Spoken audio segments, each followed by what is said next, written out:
sospechosa gente que nos sigue. Sean bienvenidos a esta nueva entrega en la que analizaremos la llamada Sociedad del Cansancio. No olviden suscribirse, dar pulgar arriba y dejarnos sus comentarios. En la sociedad expuesta, cada sujeto es su propio objeto de publicidad. Todo se mide en su valor de exposición. La sociedad expuesta es una sociedad pornográfica. Byung-Chul Han.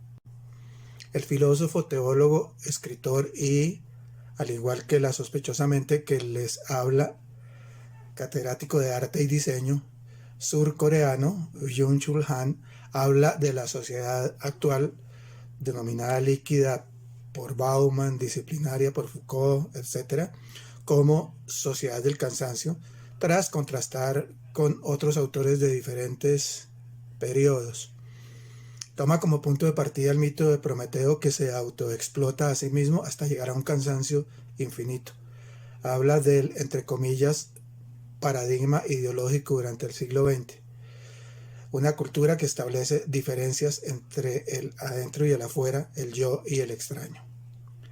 Para Han, ese siglo se caracteriza por la noción de un enemigo externo que aparece como un objeto a atacar, aun cuando no represente una amenaza, simplemente por ser otro. Es una dialéctica de negar la negatividad del otro y verlo como un peligro. Es el concepto de la sociedad disciplinaria de Foucault, en la que uno vigila al otro para que cumpla con lo que debe, pudiendo llegar a castigarlo por no acatar la norma. Ya para el siglo XXI, Han afirma que tenemos un nuevo paradigma al que él llama neurológico, en el que el enemigo ya no es externo, sino que vive dentro de cada uno. Ya no es la presencia viral externa, es un yo positivo que todo lo abarca y todo lo puede, resultando de ello enfermedades neuronales, tales como la depresión, la bipolaridad y otras tantas que hoy por hoy abundan. El momento en que el hombre ya no puede poder más y entonces se deprime, se somete a la culpa del no poder en la sociedad del sí puedo, lo enferma la positividad. Ese es el paradigma inmunológico, es el tiempo de la violencia viral, del uno mismo en contra del otro, el tránsito de la sociedad disciplinaria a la del control, en la que nuevas formas de violencia inherentes al sistema y que por formar parte de él no parecen ser extrañas ni generan en nosotros una reacción inmunológica ni violenta. Deja de ser una sociedad que no vigila para controlar y pasa a ser la que controla el rendimiento. Entonces, el término control se queda corto, pues supone rasgos negativos y la existencia de alguien que controla y alguien que es controlado, mientras que el concepto de obligación de rendir está inmerso en cada persona, hace parte de ella. La tan difundida cultura del emprendedor, por ejemplo, tan enraizada en nuestra actual forma de vida. El sujeto lo puede todo por su propia voluntad, en un culto al hacer y al poder hacer. La sociedad disciplinaria no basaba su dialéctica en la esencia del no poder, sino en la del deber. No hacer lo que puedo, sino lo que, siguiendo las normas, debo hacer. A diferencia de aquella, la sociedad del rendimiento se basa en lo positivo, porque no solo debo, sino que puedo hacer. Solo existe esa noción, esa meta. Proyectar, tomar iniciativas, buscar motivaciones, todo esto ha reemplazado a los mandatos, las prohibiciones y las leyes. De la sociedad disciplinaria, la del no, que generó locos y delincuentes, se pasó a la del rendimiento, la del sí, la que no tiene límites, pero que ha generado depresivos y fracasados. De la disciplina se pasó a la autodisciplina, en la que se es el propio jefe. Solo me respondo a mí, me autoexploto, me autoesclavizo. La sensación de ser libre porque hago y hago, porque siento que todo lo puedo hacer, paradójica libertad, porque se convierte en mi propia cárcel social. El exceso de estímulos generados por la sociedad del rendimiento afecta la capacidad de atención. La multitarea no es una capacidad exclusiva del hombre hipermoderno, es una capacidad primitiva que hace que los animales activen para sobrevivir muchos niveles de percepción. Pero cuando la atención se dispersa, la contemplación, esencia del espíritu humano, se torna difícil. Por eso la multitarea se convierte, según Han, en una regresión a instancias de supervivencia animal. La hiperatención, que se centra simultáneamente en varios puntos, no permite la acción contemplativa, pues esta se convierte en aburrimiento que a su vez se convierte en virtud, pues como afirma Walter Benjamin, abro comillas, el aburrimiento es esa ave que incuba nuestra experiencia, cierro comillas.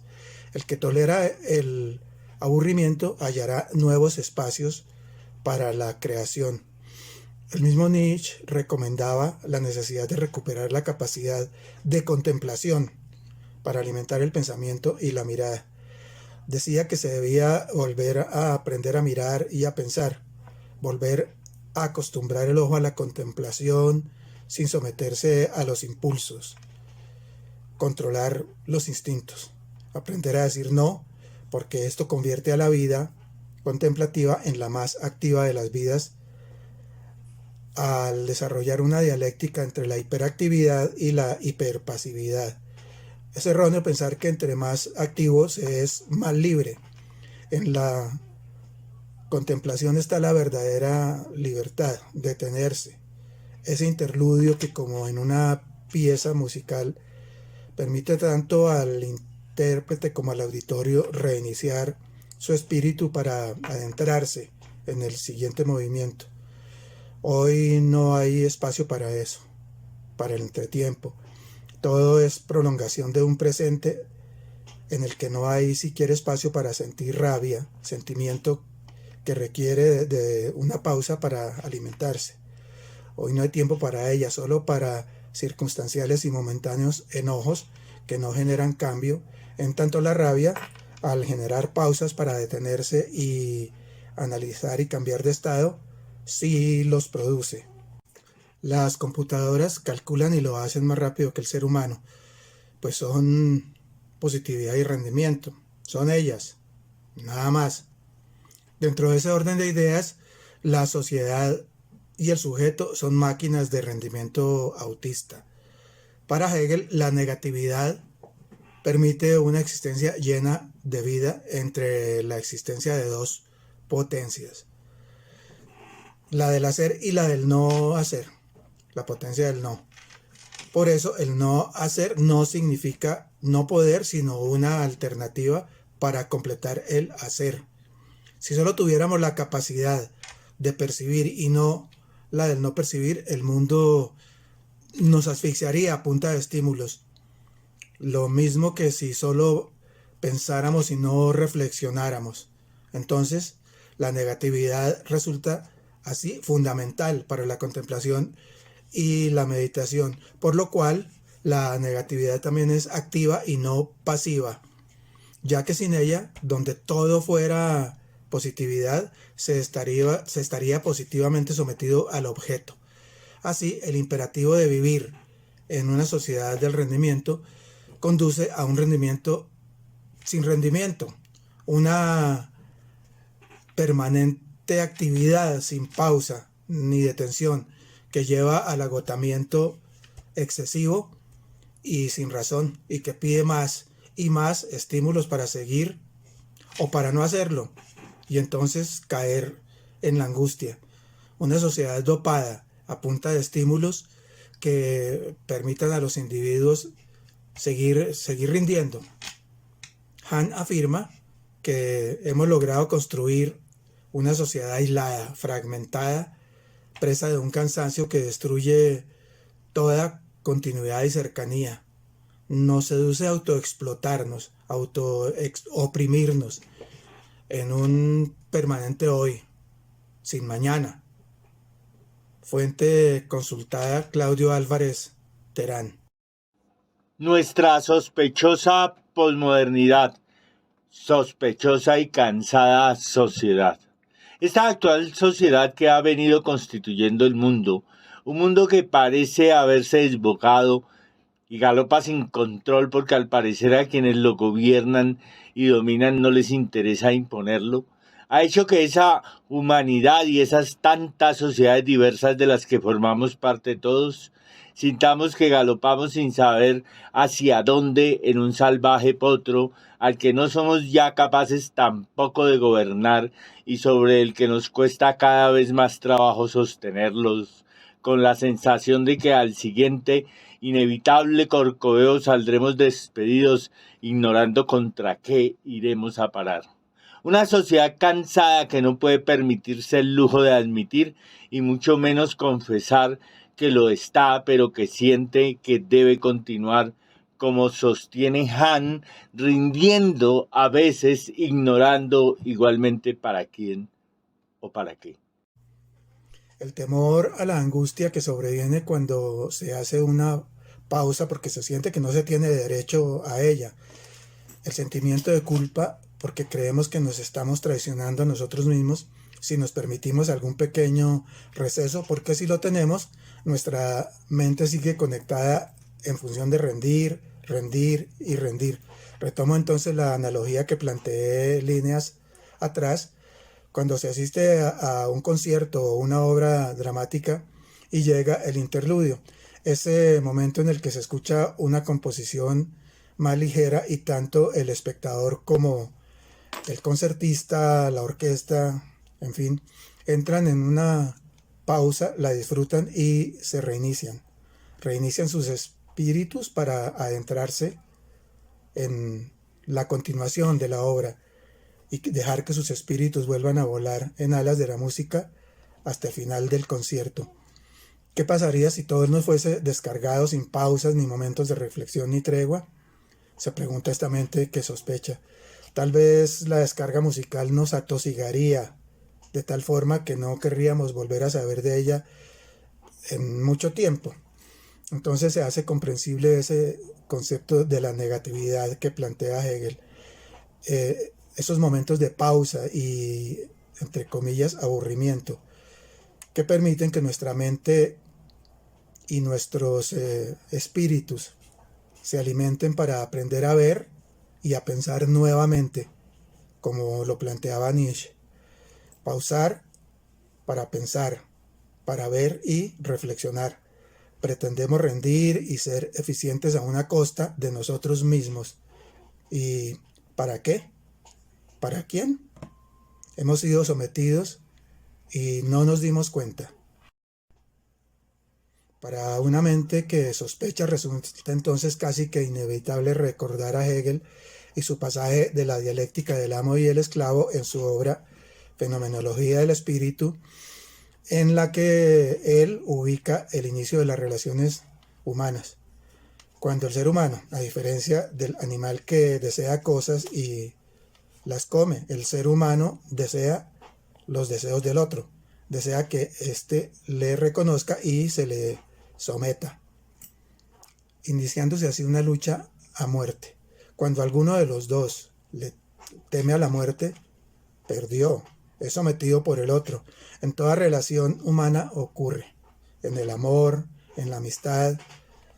Quien menos ama, quien menos entrega, quien menos empatía siente, somete al otro y lo convierte en su esclavo, hace que le sirva y trabaje para él mientras el amo disfruta de su posición y cae en el goce y el ocio. Pero el esclavo, al trabajar, al transformar la materia, empieza a crear la cultura y a escribir la historia. Baste si no volver la vista hacia atrás en ella y observar cómo el arte, la música, la arquitectura, las manifestaciones creadoras del espíritu humano fueron creadas y desarrolladas para alguien que en su momento fungió como amo, reyes, nobles, papas, en fin, mientras que el artista a su servicio produjo cultura, produjo arte, música, literatura, tal vez fue objeto del miedo y la inseguridad. En nuestra actual sociedad en la que el miedo nos ha sido infundido, nos sometemos aún antes de nacer a un sistema que así como les fue impuesto a nuestros padres, nos es impuesto a nosotros. A lo largo de nuestras vidas se nos infunde el miedo a la muerte, al infierno, al tirano. Se nos enseña, como afirma Hegel, a negar la negatividad del otro, es decir, dejar de ver en él a un semejante para verlo como un enemigo al que hay que rechazar, combatir y, de ser posible, eliminar. En la particularidad de sociedades como la nuestra, no solo a nosotros, sino a las fuerzas del orden, se les ha inculcado la doctrina del enemigo interno. El que piensa diferente y por tanto no le sirve al sistema y debe ser perseguido y eliminado, no importa que sea inofensivo o no represente ninguna amenaza. No importa, se fabrica, se difunde y termina convertida en certeza. Estamos rindiendo para otros, pero creemos que lo hacemos para nosotros mismos. Nos convertimos, como lo afirma Han, en máquinas autistas que responden a continuos y permanentes estímulos para satisfacer a una especie de amos que, aunque anónimos, nos impusieron el miedo y sin que nos demos siquiera cuenta nos sometieron, nos convirtieron en sus esclavos, haciéndonos creer que somos felices porque consumimos y rendimos. Rendimos para seguir consumiendo mientras pretendemos ignorar o simplemente eludir el cansancio que nos agobia. Nuestra sospechosa posmodernidad, nuestra sospechosa y cansada sociedad. Bueno, querida gente que nos sigue y sospecha con nosotros. Hasta aquí nuestra sospechosa entrega de hoy. Gracias por seguirnos. No lo olviden, somos sospechosamente una apuesta por el pensamiento crítico.